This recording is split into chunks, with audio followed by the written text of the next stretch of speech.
Serial താരവും അവതാരികയുമായ ദേവിക നമ്പ്യാരെയും ഭർത്താവ് വിജയ് മാധവിനെയും അറിയാത്ത കുടുംബ പ്രേക്ഷകരും മലയാളികളും ചുരുക്കമായിരിക്കും.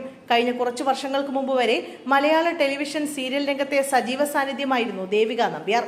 എന്നാൽ വിവാഹശേഷം അവർ അഭിനയത്തെക്കാൾ കൂടുതൽ പ്രാധാന്യം കുടുംബജീവിതത്തിന് നൽകിക്കൊണ്ട് ചെറുതായി കരിയറിൽ നിന്നും ബ്രേക്ക് എടുത്തിരുന്നു. പിന്നീട് മക്കളുടെ വരവോടെയാണ് അഭിനയത്തിൽ നിന്നും പൂർണ്ണമായി മാറുകയും ചെയ്തു.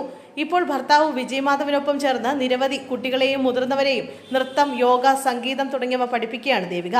ഇവരുടെ യൂട്യൂബ് ചാനലിലെ വീഡിയോകൾക്ക് ലക്ഷക്കണക്കിന് കാഴ്ചക്കാരാണുള്ളത്. ഇപ്പോഴിതാ പുതുവർഷത്തിൽ ദേവികയുടെ മനസ്സറിഞ്ഞ എന്ന പോലെ മനോഹരമായ ഒരു സമ്മാനം നൽകിയിരിക്കുകയാണ് ഭർത്താവ് വിജയ്. പുതുവത്സര ദിനത്തിൽ ആ സമ്മാനം വിജയ് തന്നെ ദേവികയ്ക്ക് നൽകുകയും ചെയ്തു. പുതിയൊരു iPhone 17 ആണ് വിജയ് ന്യൂ ഇയറിന്റെയും ആനിവേഴ്സറിയുടെയും ഗിഫ്റ്റായി ദേവികയ്ക്ക് സമ്മാനിച്ചത്. ന്യൂ ഇയറും ആനിവേഴ്സറിയും പ്രമാണിച്ചാണ് രണ്ടിനും കൂടി വേണ്ടി ഒരുമിച്ച് എന്ന രീതിയിൽ ഈ സമ്മാനം എന്ന് പറഞ്ഞുകൊണ്ടാണ് വിജയ് തന്റെ ഗിഫ്റ്റ് ദേവികയ്ക്ക് നൽകിയത്. സമ്മാനം കൈമാറുന്നതിന്റെ വീഡിയോ ഇവർ തങ്ങളുടെ യൂട്യൂബ് ചാനലിൽ പങ്കുവയ്ക്കുകയും ചെയ്തു. കവർ തുറന്ന് iPhone കണ്ടതോടെ ദേവികയ്ക്ക് അത്ഭുതവും അതിലേറെ സന്തോഷവുമായി. വിശ്വാസം വരാതെ ശരിക്കും എനിക്ക് വേണ്ടി തന്നെ വാങ്ങിയതാണോ എന്ന് ദേവിക വിജയോട് ചോദിക്കുന്നുണ്ട്. ഞാൻ നേരത്തെ തന്നെ iPhone 17 Pro എടുത്തല്ലോ, പിന്നെ ഇനി എനിക്കെന്തിനാണ് ഫോൺ? താങ്കളല്ലേ കഴിഞ്ഞ 3-4 വർഷമായിട്ടൊരു സാധാരണ ഫോൺ ഉപയോഗിച്ച് ജീവിക്കുന്നതെന്നായിരുന്നു വിജയുടെ മറുപടി. എങ്ങനെയുണ്ട്, തുറന്നു നോക്കൂ എന്ന് വിജയ് പറഞ്ഞപ്പോൾ എനിക്ക് തുറക്കാൻ പേടിയാണ്, കാരണം മുമ്പ് വിജയുടെ ഫോൺ തുറന്ന് പൊട്ടിച്ചയാളാണ് ഞാനെന്നാണ് ദേവിക പറഞ്ഞത്.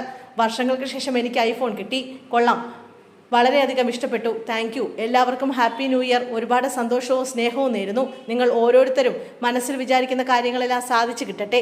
നല്ലൊരു വർഷമായി മാറട്ടെ 2026 ദേവിക ഫോൺ തന്റെ പ്രിയപ്പെട്ട പ്രേക്ഷകരെ കാണിച്ചുകൊണ്ട് പറഞ്ഞു.